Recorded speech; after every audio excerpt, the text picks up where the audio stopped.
Hello বন্ধুরা, আজকের recipe মেথি শাকের তরকারি। মেথি শাকগুলোকে ভালো করে ছোটো ছোটো করে কেটে নিয়ে ধুয়ে নিতে হবে।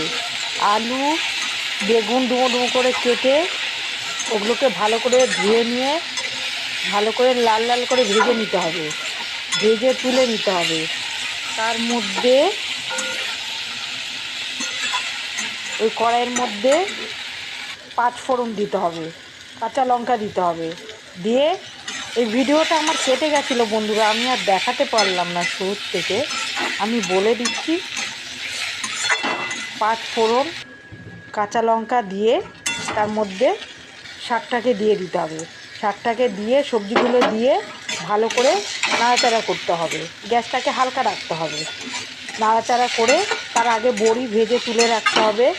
নামানোর আগে একটু নুন চিনি দেখে বড়িগুলোকে ভেঙে একটু গুঁড়ো করে উপরে ছড়িয়ে দিয়ে গরম গরম